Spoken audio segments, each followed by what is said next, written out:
thought my blind date wasn't going to show up until she arrived and said, "You have kind eyes." The cafe was emptying, the espresso machine hissing its final sighs. Christia stared at his cold Americano, the reflection in the dark liquid mocking him.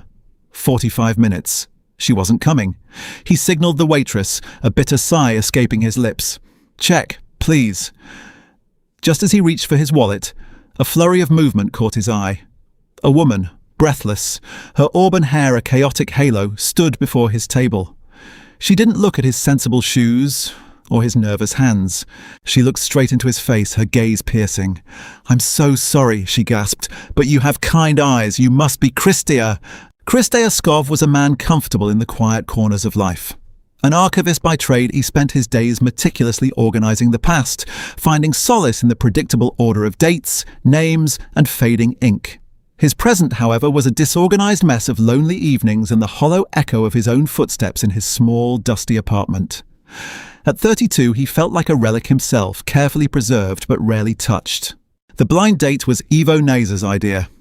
Ivo, a flamboyant graphic designer who treated life as a canvas requiring broad, vibrant strokes, was Christia's polar opposite and his only real friend. "You need to live, Chris," Ivo had declared, waving a brightly coloured cocktail at him over a noisy bar counter last Friday. "I have the perfect woman, Vild Adkins. She's interesting." Christia had recoiled. Interesting in Ivo's vocabulary usually meant terrifying in Christia's, but loneliness, a slow-acting poison, had finally overridden his caution. He'd agreed, choosing the Roasted Bean, a quiet, unassuming cafe that felt like a safe harbour. Now, sitting in that harbour, he felt shipwrecked. The worn leather of the booth felt less comforting and more like a trap. The cafe, bathed in the amber glow of late afternoon sun, filtering through the window, was cosy, but Christia felt chilled. He checked his watch. 4:15 p.m. They were supposed to meet at 3:30. He observed the other patrons. A young couple huddled over a single pastry, whispering secrets. An older man reading a newspaper, occasionally muttering to himself. Everyone had a purpose, a connection. Christia had only a cold Americano and a sinking feeling of rejection. He mentally rehearsed his exit. Stand up smoothly, leave a generous tip, walk out with his head held high, and never speak of this to Ivo again. He raised a hand to catch the waitress's attention. Marisika Badolio, a woman with kind eyes and a tired smile who knew his regular order, gave him a sympathetic nod. She understood the unspoken language of the stood-up. She began to write out the check. Then the bell above the door jingled frantically. She didn't walk in. She collided with the atmosphere of the cafe. She wore a trench coat that looked slightly too large, her hair a wild tangle of auburn curls that seemed to have its own weather system. She was scanning the room, her chest heaving as if she'd run a marathon. Christia froze, his hand half raised. He watched as her eyes darted from table to table, landing briefly on the older man, then finally, inevitably, on him. The breath caught in his throat. She practically sprinted to his booth, stopping abruptly and grabbing the edge of the table as if to steady herself. The smell of rain and something faintly floral accompanied her. "I'm so sorry," she gasped, her voice slightly raspy. She didn't look down at his hands, which were now tightly gripping his wallet, or at his slightly rumpled sweater. She looked directly into his eyes, her gaze intense, searching. "You have kind eyes," she said, the words tumbling out. "You must be Christia." Christia blinked, momentarily paralyzed by the directness of her statement and the sheer force of her presence. Yes, he managed to stammer, his voice sounding thin and unfamiliar to his own ears.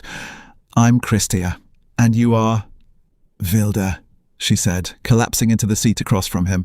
She let out a long, shuddering breath. "Vild Adkins.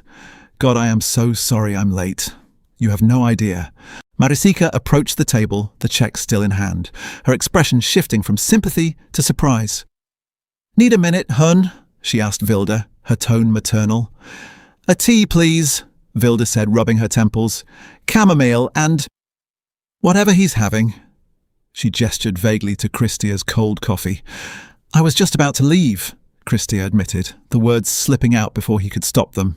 Vild looked at him, her expression softening. "I wouldn't blame you," she said, her voice dropping to a near whisper. "But I'm glad you didn't. Really glad." For the first time, Christea really looked at her. Beneath the frantic energy and the dishevelled appearance, there was an unmistakable exhaustion in her eyes. They were a striking shade of green, but they were shadowed, haunted by something he couldn't name. He felt a sudden, inexplicable urge to protect her, a feeling entirely alien to his usually detached nature. "It's okay," he found himself saying, surprising even himself. "You're here now." Vild offered a small, hesitant smile. It transformed her face, making her look younger, softer. "Yes," she said softly. "I'm here." As Marisika brought the fresh drinks, placing them down with a knowing wink at Christea, the tension at the table began to dissipate. Christea took a sip of his new hot coffee, feeling a strange warmth spread through him that had nothing to do with the beverage. He had expected a disaster, a final confirmation of his unsuitability for the modern dating world. Instead, he found himself sitting across from a woman who had seen right through his carefully constructed defences in 5 seconds flat. "So," Vilda said, wrapping her hands around the warm mug of chamomile tea, "Ivo tells me you're an archivist." "I am," Christea said, feeling a familiar comfort in talking about his work. "I organise historical documents for the City Museum." "That sounds quiet," Vilda observed, taking a sip of her tea. "It is," Christea agreed. "I like quiet. Predictable." Vild let out a short, hollow laugh. "Predictable? I remember what that feels like." Christea tilted his head, intrigued. "And what do you do, Vilda?" She hesitated, her gaze dropping to her tea. The silence stretched, becoming thick and uncomfortable. I manage things," she finally said, her voice tight. "Logistics." It was a vague answer, a deflection. Christea, trained to read between the lines of old letters, recognized evasion when he heard it. But he didn't press. "Logistics," he repeated gently. "Must be challenging." "You have no idea," she murmured, looking up at him again. The haunted look had returned to her green eyes.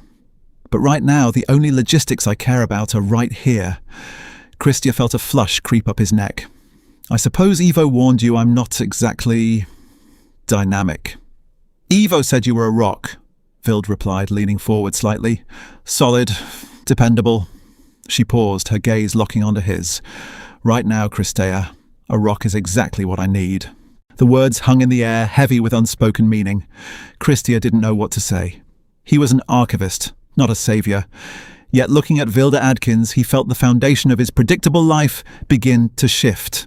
The afternoon wore on, the amber light turning to dusk. They talked for hours, not about careers or hobbies, but about movies they loved, places they wanted to visit, the peculiar habits of their neighbours. Vild was witty, sharp, and surprisingly fragile. Christa found himself laughing, a rusty sound he hadn't heard in months. He found himself wanting to know everything about her, wanting to smooth the worry lines from her forehead. When they finally left the cafe, the streetlights were flickering on. The air was cool, smelling of imminent rain. "I should get going," Vilda said, pulling the oversized trench coat tighter around herself. "Can I walk you to your car? Or the train?" Christia offered. "No," she said quickly, taking a step back. "No, thank you. I'm taking a cab." "Okay," Christia said, trying to hide his disappointment. I had a really nice time, Vilda, despite the rocky start."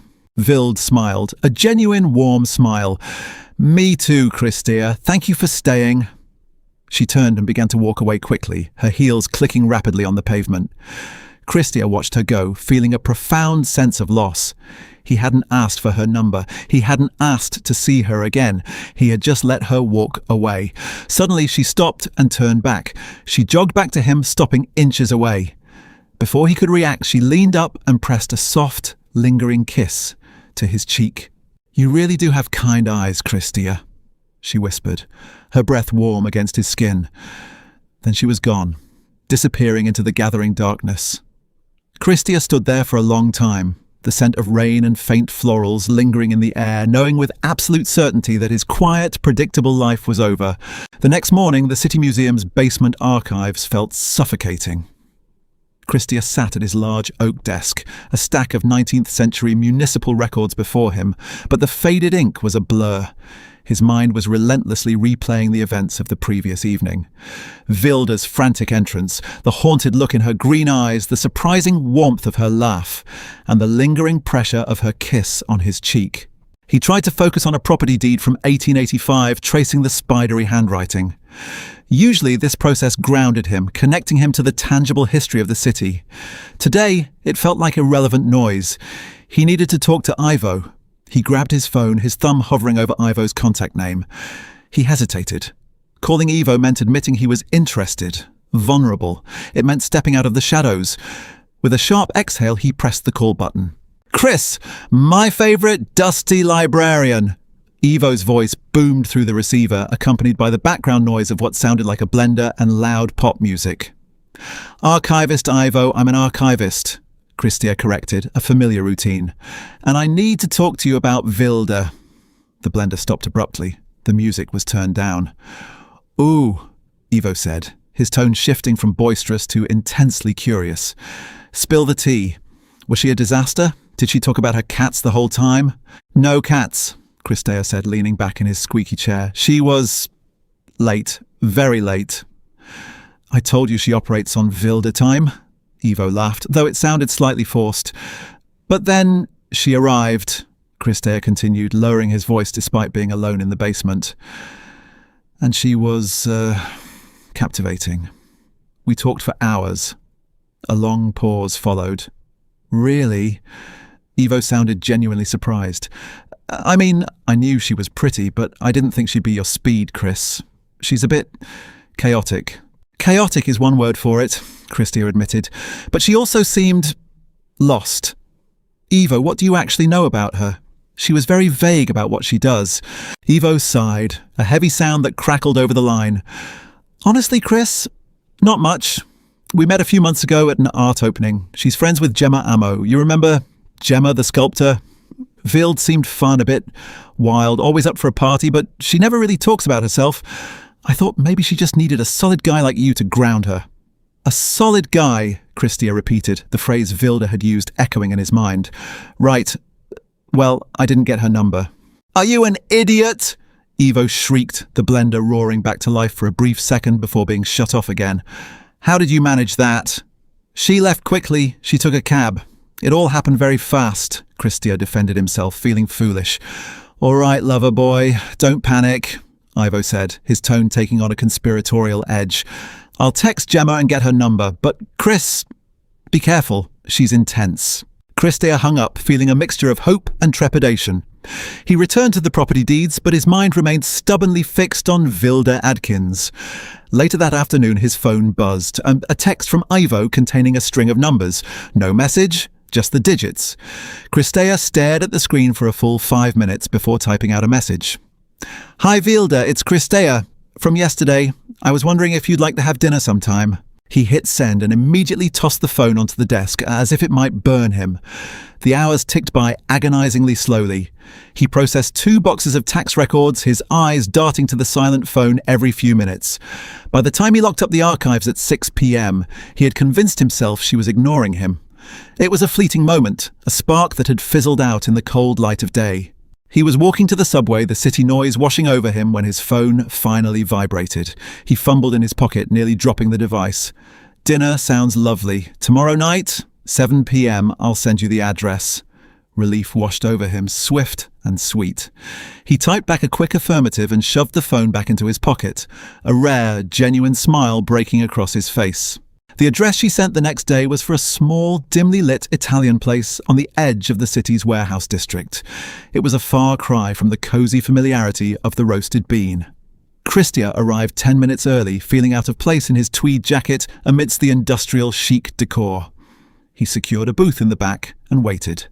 7 p.m. came and went. 7:15 p.m. The familiar knot of anxiety tightened in his stomach. Was this her pattern? Or had she simply changed her mind? At 7:25 p.m. she walked in. She looked different tonight. The chaotic energy was gone, replaced by a tense, nervous stillness. She wore a simple black dress, her auburn hair pulled back severely, highlighting the sharp angles of her cheekbones. The shadows under her eyes seemed deeper. She spotted him and hurried over, sliding into the booth without taking off her coat. "I'm sorry," she said, her voice tight. "Again. Traffic." "It's fine," Christia said gently, noticing the way her hands trembled slightly as she picked up the menu. Are you all right, Vilde? She looked up, startled by the direct question. Yes, fine, just a long day. They ordered wine and pasta, the conversation halting and awkward at first. Christia tried to draw her out, talking about a particularly fascinating collection of letters he'd uncovered at the archives that day. They were letters between a mayor and his secret mistress, Christia explained, hoping to spark some interest. Hidden for over a century. It's amazing what people try to bury. Vilda's grip on her wine glass tightened. Yes, she whispered, staring into the dark red liquid. It is. The silence stretched, heavy and uncomfortable. Christia realized he had struck a nerve. Vilde, he started carefully. You don't have to talk about anything you don't want to. I like you. I want to get to know you. She looked at him, her green eyes searching his face, looking for something. Perhaps judgment, perhaps an escape route. Whatever she saw seemed to reassure her slightly. She took a deep breath and let it out slowly. My life is complicated right now, Christia, she said, her voice barely above a whisper. More complicated than Ivo knows, more complicated than I can explain. You manage logistics, Christia reminded her gently. She let out a bitter, humorless laugh. Yes, logistics. That's one way to put it. She leaned forward, her expression suddenly fierce. I work for someone powerful and demanding, and not very forgiving. Christia felt a chill run down his spine. This wasn't the typical bad boss complaint. There was a real fear in her voice. Can you quit? He asked, feeling out of his depth but desperate to help. It's not that simple, she said, shaking her head. I'm bound by contracts, obligations. It's a family thing. She looked away, her jaw tight. I shouldn't even be here. I shouldn't be dragging you into this. You're not dragging me anywhere, Christia said firmly, reaching across the table to cover her trembling hand with his own. I'm here because I want to be. Her hand was cold, but she didn't pull away. She looked down at their joined hands, a tear slipping down her cheek and splashing onto the table. You really are a rock, aren't you? She whispered. The rest of the dinner was quiet, the unspoken tension lingering between them. Christia didn't press for more details. He sensed she had told him as much as she dared. When they left the restaurant, the warehouse district was deserted, the streetlights casting long, distorted shadows. I can call you a cab, Christia offered. No, Vilde said, looking around nervously. My ride is coming. As if on cue, a sleek, black town car pulled up to the curb, its tinted windows impenetrable. The back door opened silently. Vilde turned to Christia, panic flaring in her eyes. Thank you, she said, her voice shaking, for listening, for everything. Before he could respond, she threw her arms around his neck, hugging him fiercely. He held her tight, feeling the rapid beat of her heart against his chest. Vilde, he murmured, if you need help. I can't, she whispered in his ear. Just remember me as I was yesterday. She pulled away, practically running to the waiting car. She slid into the back seat and the door slammed shut with a heavy, final sound. The car accelerated smoothly into the night, leaving Christia standing alone on the dark street. The faint scent of floral perfume, the only proof she had ever been there. He knew then that the past he spent his days organizing was far less dangerous than the present Vilde was trapped in. Christia spent the next 3 days in a state of hypervigilance. The quiet of the archives, once a comfort, now felt oppressive, amplifying every creak of the floorboards and rustle of paper. He checked his phone constantly, hoping for a text from Vilde, but the screen remained blank. He called Ivo, who reported that Gemma Amo hadn't heard from Vilde either. She goes off the grid sometimes, Chris, Ivo had said, trying to sound reassuring. She'll pop back up when she's ready. But Christia couldn't shake the memory of the sheer panic in her eyes before she got into that black car.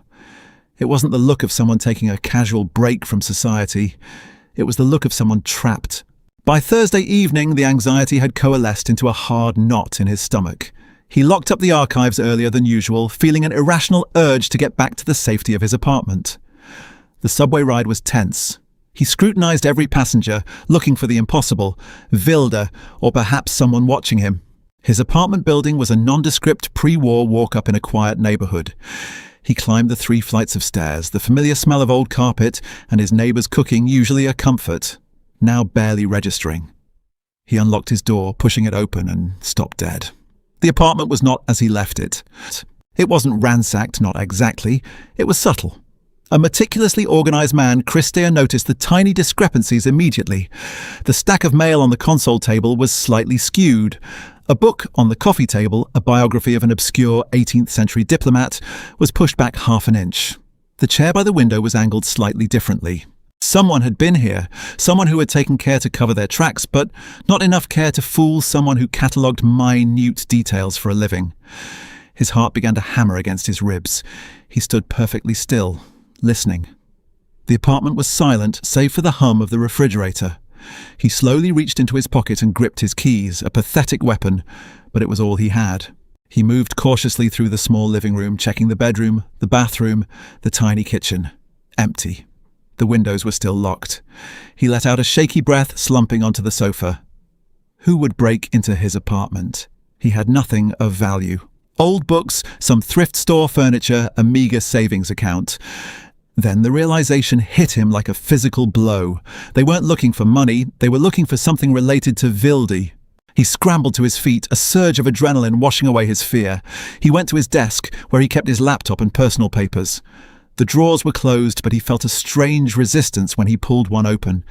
He peered inside. The contents were intact, but they felt rummaged through. His bank statements, his lease agreement, old letters from his mother. They had all been examined. A cold sweat broke out on his forehead. This was real. Vilde's vague talk of powerful, demanding people wasn't just drama. It was a terrifying reality, and now it had breached the sanctuary of his life. He grabbed his phone, intending to call the police. But what would he tell them? My books are slightly moved, and I think a woman I went on 2 dates with is in danger from her employers. They would think he was crazy. He needed to find Vilde. He needed to know she was safe. He called Evo again.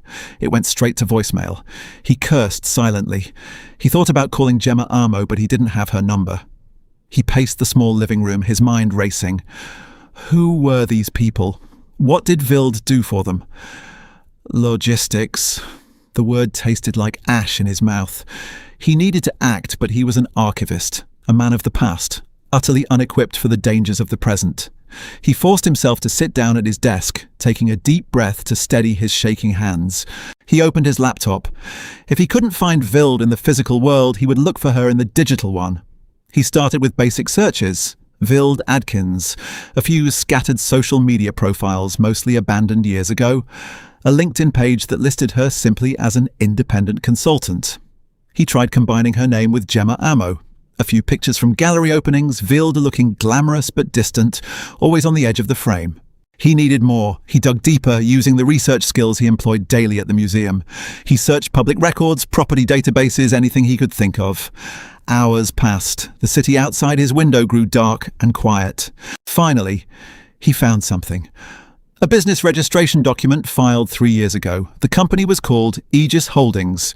The listed officers were names he didn't recognize, but the registered agent, the person responsible for receiving legal documents, was Vilde Adkins. He searched for Aegis Holdings. The results were sparse. A bare-bones website claiming they dealt in international asset management. No address, just a P.O. box. It screamed Shell Company. He dug into the names of the officers. One name popped up repeatedly in obscure business articles and offshore leak databases: Iago Dennis. Christia read an article from an independent investigative blog. Iago Dennis was described as a fixer for high-net-worth individuals, dealing in everything from grey market antiquities to securing favourable real estate deals in politically unstable regions. The article implied that Dennis operated on the fringes of legality, employing a network of associates to handle the logistics of moving money and assets quietly. Logistics.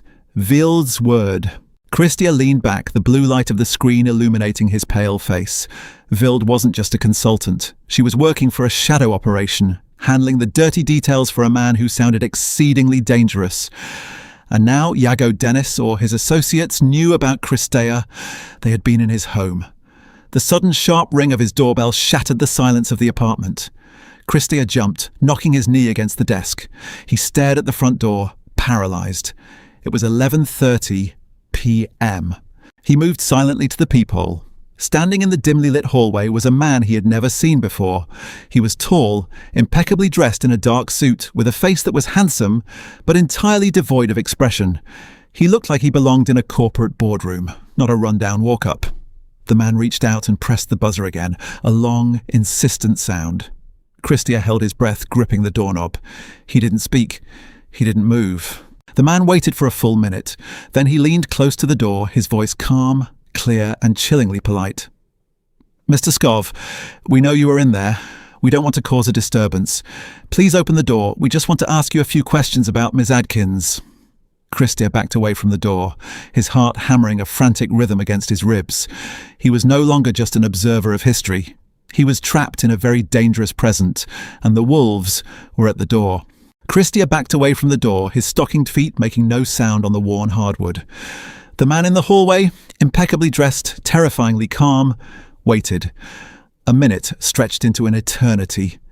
Christia's mind, usually a neatly categorized filing cabinet of historical facts, was a whirlwind of panic. "Mr. Skov," the voice came again, slightly muffled by the thick wood, yet carrying a chilling authority. "Avoiding us will only complicate matters for Miss Adkins. We are simply conducting a risk assessment." Christia clamped a hand over his mouth to stifle his ragged breathing. He retreated further into the living room, his eyes darting to the window. He lived on the 3rd floor. The fire escape, a rusted iron monstrosity he had complained to the landlord about for years, suddenly looked like a pathway to salvation. He heard the faint rustle of heavy cardstock sliding against wood. A moment later, a sleek, matte black business card appeared beneath the gap of his front door. It lay on the faded rug, stark and intrusive. Footsteps retreated down the hall, deliberate and unhurried. Christia waited until the heavy stairwell door clicked shut before he dared to move. He crept forward and picked up the card. It bore a single silver insignia and a name: Olgierd Tucker, Security Consultant, Aegis Holdings. There was a phone number, but no address. A security consultant for a shell company, an enforcer. The realization hit Christia like a physical blow. He couldn't stay here. The apartment, his sanctuary of order and quiet, was compromised. If they had been inside once to search, they would come back. He moved to his bedroom, his movements jerky and automated. What did a man pack when he was running from shadows? He grabbed a canvas duffel bag he hadn't used since a college trip to Prague. Into it went the essentials of a man who dealt in documentation. His passport, a thick manila envelope containing his meager savings in cash, his laptop, and a heavily encrypted external hard drive. He threw in a change of clothes, his movements frantic. He paused by his nightstand, his eyes falling on a small, framed photograph of his late mother. He gently placed it face down. He couldn't take it. He couldn't risk losing it. He felt a profound, aching sorrow. His life, perfectly preserved, was being dismantled, piece by piece. He hauled the window open, wincing as the sash protested with a loud squeak. The night air rushed in, smelling of exhaust and damp asphalt. He swung a leg over the sill, his heart hammering against his ribs, and stepped onto the grating of the fire escape. The metal groaned under his weight. Looking down into the dark, trash-strewn alleyway, a wave of vertigo washed over him. He was an archivist. He belonged in basements, under fluorescent lights, not clinging to the side of a building like a fugitive. But then he remembered Vilda's face in the dark, the desperate grip of her arms around his neck, the scent of rain and faint florals. "You have kind eyes." He climbed down. The descent was a nightmare of scraped knuckles and near misses, but he reached the ground breathless and alive. He pulled his collar up against the chill and walked briskly away from his building, not daring to look back. He walked for miles, sticking to well-lit avenues and avoiding the shadows until his legs ached and his mind was numb. He found himself in a dilapidated commercial district on the outskirts of the city. A neon sign flickered above a battered glass door. The Starlight Motel. The lobby smelled strongly of bleach and stale cigarette smoke. Behind thick, bulletproof glass sat an older woman with severe features and hair dyed an unnatural shade of plum. A name tag pinned to her faded cardigan read, Claudie Mazilescu. "Need a room," Christia managed, his voice hoarse. Claudie eyed his tweed jacket, taking in his dishevelled appearance and the expensive canvas bag. She didn't ask questions. She slid a worn registration card under the glass. "Cash only. 40 a night. No refunds." Christia paid for 3 nights, grabbing the brass key she offered. Room 14. The room was aggressively depressing. A sagging mattress covered in a floral spread that had seen better decades, a flickering lamp, and a window overlooking a brick wall. But the lock on the door was heavy, and a rusted deadbolt offered an illusion of security. Christia sat on the edge of the bed and opened his laptop. The digital trail he had uncovered earlier was just the beginning. He needed to find the physical connection. He brought up his research on Gemma Amo, the sculptor Ivo had mentioned. If Wild was truly off the grid, Gemma was the only anchor she had left in the normal world. He spent the next 4 hours cross-referencing gallery exhibits, Arts Council grants, and local real estate filings. He treated the internet like a sprawling, disorganized archive, filtering out the noise to find the truth. By 4 a.m., his eyes burning and his head pounding, he found it. An industrial lease signed 2 years ago by a J. Amo Arts in a defunct meatpacking district across the river. It was a starting point. He closed the laptop, exhausted but wired with a nervous energy he had never experienced before. He lay back on the questionable mattress, staring at the water stains on the ceiling. He was terrified, out of his depth, and entirely alone. Yet, amidst the fear, a strange sense of purpose bloomed in his chest. For the first time in his life, Christia Scoff was part of the history happening right now. The meatpacking district smelled of rust, salt water, and decaying industry. The morning fog clung to the cobblestone streets, masking the tops of the abandoned brick warehouses. Christia navigated the uneven pavement, his hands shoved deep into his jacket pockets. He felt conspicuous, a man of paper navigating a world of iron and concrete. He found the address listed on the lease, a massive rusted loading dock door with a smaller reinforced steel door cut into it. There was no sign, only the number 88 spray-painted in a faded white. Christia knocked. The sound echoed hollowly. He waited, then knocked harder. "Go away! The gallery isn't open for studio visits," a muffled, irritated voice yelled from inside. "Gemma Amo?" Christia shouted back, pressing his face near the seam of the door. "My name is Christia Skov. I'm a friend of Ivo Nasser, and I'm a friend of Wilder's." Silence followed. Then the heavy scrape of a deadbolt sliding back, followed by a chain rattling. The door opened a fraction. A woman with short, spiky dark hair and smudges of grey clay on her cheeks peered out. Her eyes, sharp and suspicious, darted past him, scanning the empty street. "Ivo's friend?" she asked, her voice dropping to a harsh whisper. "The archivist?" "Yes," Christia said. "Please." "Men came to my apartment last night, men from Aegis Holdings. I need to know what kind of trouble Wilder's in." Gemma's face paled beneath the dirt. She grabbed him by the lapels of his jacket and yanked him inside with surprising strength, slamming the heavy door shut behind him and throwing the deadbolt. The studio was cavernous. Abstract shapes of welded steel and half-finished clay torsos loomed in the dim light pouring from high, grimy skylights. The air tasted of ozone and damp earth. "You shouldn't have come here," Gemma said, pacing agitatedly around a massive pile of scrap metal. "If they know about you, they're probably watching me too." "Who are they?" Christia demanded, finding his voice. "I know about Iago Dennis. I know she works for him. But why?" She was terrified, Gemma. Gemma stopped pacing and rubbed her face, smearing the clay further. She looked exhausted, older than her years. "She didn't tell you." "Of course she didn't. Wilder protects everyone but herself." She leaned against a heavy workbench, letting out a defeated sigh. "It's her brother, Petru Monroe. He's a charming idiot. A few years ago, he got involved in a bad investment scheme. Thought he was going to be a crypto millionaire. He borrowed money he didn't have from people he shouldn't have known." "Iago Dennis," Christia guessed. Gemma nodded slowly. "Petru lost everything. Over $2 million. Iago Dennis isn't a bank. You don't declare bankruptcy with him. You pay or you disappear. They were going to kill Petru to make a point to other debtors." Christia felt a cold knot form in his stomach. The scale of the danger was vast and brutal. "So Wilder intervened. She offered a trade," Gemma said, her voice filled with a mixture of awe and sorrow. "Wilder is brilliant. She has a mind for logistics, for finding loopholes, for moving things invisibly.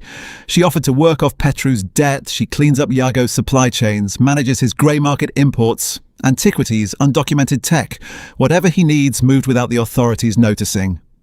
"She's an indentured servant," Christia whispered, horrified. She's a hostage, Gemma corrected sharply. The debt was supposed to be paid off a year ago, but Iago keeps adding interest. Operational costs. He'll never let her go, Christea. She's too valuable.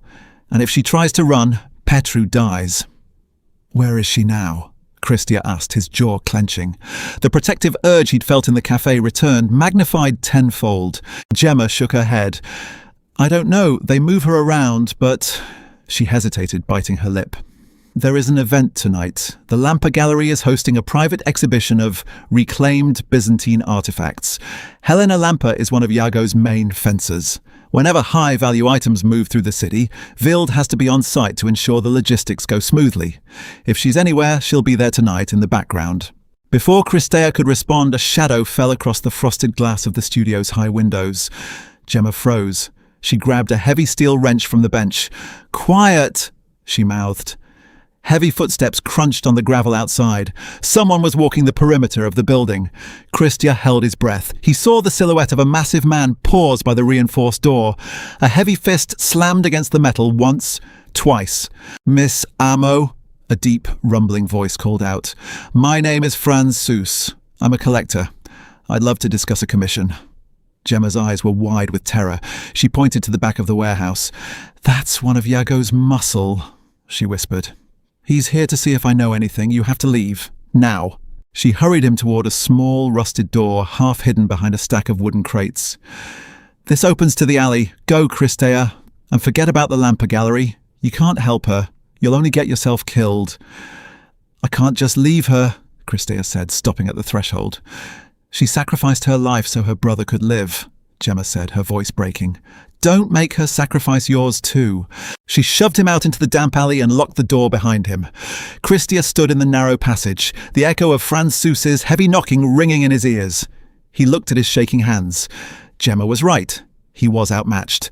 But as he pulled up his collar and slunk away into the fog, his mind was already cataloguing the information.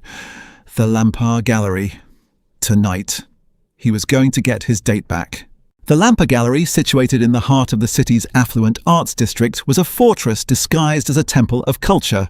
Its facade was sheer black marble and smoked glass, exuding an aura of intimidating exclusivity. Christia stood across the street, huddled in the shadow of a closed boutique, watching the sleek black town cars deposit the city's elite. He felt absurd. He was wearing his best suit, a charcoal wool two-piece that was 10 years out of style, which he had retrieved from his duffel bag at the motel. He had spent the last 3 hours on a burner phone with Ivo, who had alternately screamed at him for being suicidal and furiously typed on his keyboard. "All right, James Bond," Ivo's voice crackled in his earpiece. "I've hacked into the guest list database. Donatella Sanchez is running the door. She is notorious, Chris. She can spot a fake Rolex from across the room. I've inserted you as Dr. Elias Vance, an independent antiquities appraiser from Vienna. Play it European, play it bored." "I don't know how to play bored, Ivo. I'm terrified," Christea muttered, adjusting his tie with slick fingers. "Channel your inner archivist," Ivo advised, surprisingly serious. "These people are just documents, Chris. Read them. Categorize them. Don't let them read you." Taking a deep, shuddering breath, Christia crossed the street. The air was thick with the scent of expensive perfume and Cuban cigars. At the door stood Donatella Sanchez, a striking woman in a stark white pantsuit, clutching a tablet like a shield. Flanking her were two men whose tuxedos couldn't hide the bulk of their shoulder holsters. Christea approached, forcing his posture straight. He thought of the 1885 property deeds, channeling the dry, dusty authority of history. "Name?" Donatella asked, her gaze sweeping over him, lingering critically on the cut of his lapels. "Dr. Elias Vance," Christia said, pitching his voice lower, adopting a slight, unplaceable accent. "I believe Madame Lampa requested my consultation on the undocumented acquisitions." Donatella's perfectly manicured finger swiped across the screen. She paused. Christea's heart stopped. She looked up, her dark eyes piercing. "Ah, Dr. Vance. Vienna, correct?" "Indeed," Christia said smoothly, though his knees threatened to buckle. She offered a tight, professional smile. "Enjoy the exhibition, Doctor." Christia stepped past the guards and into the belly of the beast. The gallery was breathtakingly beautiful and deeply corrupt. Modern abstract paintings hung alongside ancient marble busts and intricate golden chalices that belonged in museums, not private collections. Waiters wove through the crowd carrying trays of champagne. The patrons laughed softly, a veneer of high society masking the criminal transactions happening in plain sight. Krista moved through the room accepting a glass of champagne to give his trembling hands something to do. He scanned the crowd. He recognized Helena Lamper immediately from his research, a tall, statuesque woman in a shimmering silver gown holding court near a massive bronze statue. But he wasn't looking for Helena. He moved toward the back of the gallery where the crowd thinned and the security presence grew heavier. And then he saw her. Vilde was standing near a velvet-roped alcove containing a collection of illuminated manuscripts. She looked ethereal and entirely broken. She wore a floor-length emerald gown that matched her eyes, her auburn hair tamed into an elegant cascade. She was holding a clipboard, her face a mask of intense concentration as she whispered instructions to a man wearing an earpiece. Christia waited until the man nodded and walked away. He stepped up to the velvet rope, pretending to examine a 14th century prayer book. "The gold leafwork is exquisite, but the provenance is clearly falsified," Christia said, keeping his voice a low academic murmur. Vilde stiffened. The clipboard in her hand clattered slightly against her hip. She turned her head, her green eyes widening in absolute horror as they locked onto his. "Christia," she breathed, the sound barely escaping her lips. "What are you doing here? Are you insane?" "I'm appraising the collection," he replied, turning a page of his mental script, "and keeping a promise." "I told you to forget me," she hissed, stepping closer, pretending to point out a detail on the manuscript so the security guards wouldn't notice their intimacy. "They went to your apartment, didn't they? Tucker told me they did a sweep. I begged them to leave you alone. They left a card," Christia said, his eyes scanning the room over her shoulder. "I packed a bag. I'm at a motel. Vilde, Gemma told me everything about Petru, about the debt." Vilde closed her eyes for a brief, agonizing second. "Gemma talks too much. Christia, you have to leave right now. You don't understand the people in this room. That woman over there, Helena, she'd have you killed for spilling wine on her shoes. And Iago." "I'm not leaving without you," Christia said, a stubborn edge entering his voice that surprised even him. The archivist was gone. The protector had taken over. "You can't save me," she whispered fiercely, tears welling in her eyes. "I am collateral, Christia. I belong to Aegis Holdings until the day I die." "No one belongs to anyone," Christia said firmly. "We will find a way. I've been tracing the shell companies. There are paper trails, accounts in Cyprus, real estate holdings in—" "Shh." Vilde suddenly cut him off, her face draining of colour. She stepped back, adopting a rigid, professional posture. Christia felt a sudden, freezing drop in the ambient temperature of the room. He turned slowly. Approaching them was a man who commanded the space simply by existing in it. He was of average height, wearing a midnight blue tuxedo tailored to perfection. His silver hair was slicked back, and his eyes, pale, almost translucent blue, held the cold, detached curiosity of a predator observing a wounded insect. This was Iago Dennis. Behind him, towering like a mountain of muscle, was Franz Seuss, the man who had terrified Gemma earlier that day. "Vilde, my dear," Iago said, his voice smooth and melodic, carrying no hint of the monster he was. "Is there a problem with the manuscripts?" Vilde's hand was shaking so badly she had to grip the clipboard with both hands. "No, Mr. Dennis. Everything is in order." Iago's pale eyes shifted to Christia.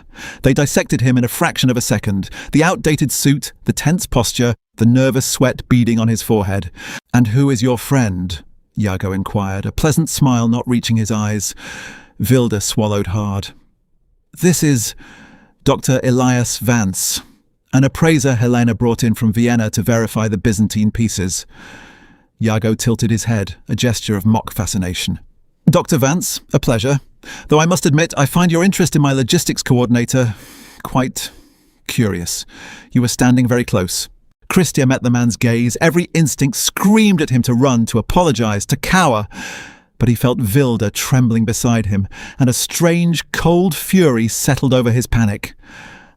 "I was merely asking Miss Adkins for directions to the private vaults," Christia lied smoothly, shocking himself. "The pieces up here are lovely for the tourists, Mr. Dennis, but I was told there was something of actual value downstairs." Iago's smile vanished, replaced by a look of sheer, chilling calculation.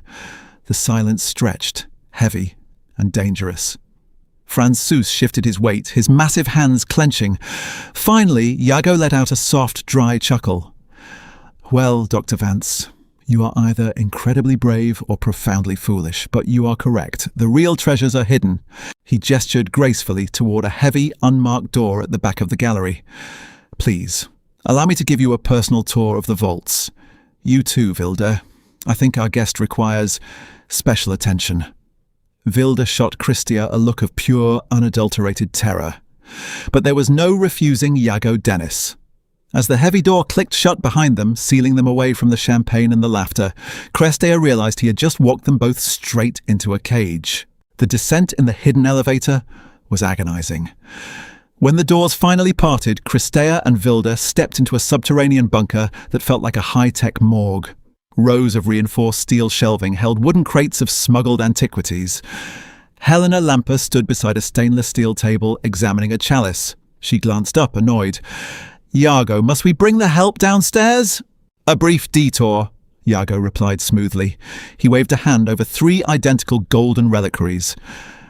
"Our guest, Dr. Vance, wishes to see the genuine articles. Tell me, Doctor, which of these is the 11th century original?"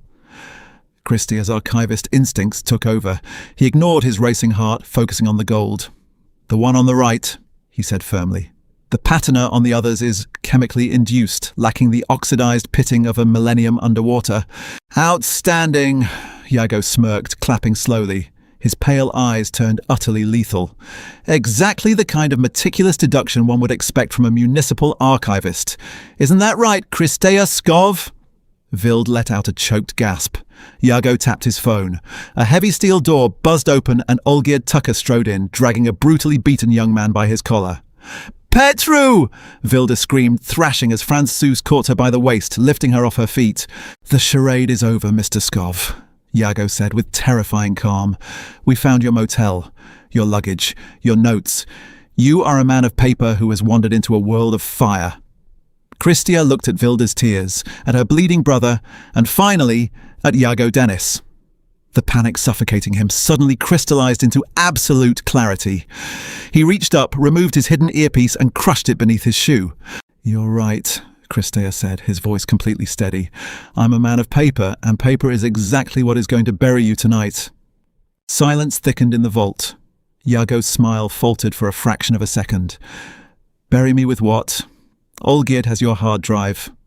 "He has a decoy," Crestea countered, straightening his tie. "The real data, your offshore accounts, your smuggling routes, Helena's falsified ledgers, is on a remote server. My friend Ivo is an expert at building dead man's switches." Helena gasped, her face draining of colour. "The switch triggers unless I text him a specific code every hour," Crestea lied, his voice echoing with commanding authority. He checked his watch. "He expects the next code in exactly 3 minutes. If I don't send it, your empire is emailed to the FBI, Interpol, and the rival syndicates you've been undercutting." Iago stared, a bead of sweat appearing at his hairline. "He's bluffing." "Release Vilde and Petru and tear up their contracts," Crestea demanded, "or kill me and watch your life burn down in 2 minutes and 45 seconds. "Kill him!" Helena shrieked in terror. Iago roared in frustration, nodding to Tucker. But Crestea didn't wait for Tucker to draw his weapon. He grabbed the heavy, authentic golden reliquary and hurled it with all his might into the glass-encased fire alarm station on the wall. Instantly, the vault became a strobe-lit nightmare. Deafening sirens shrieked, and blindingly white halon gas blasted from the ceiling vents. Visibility dropped to 0.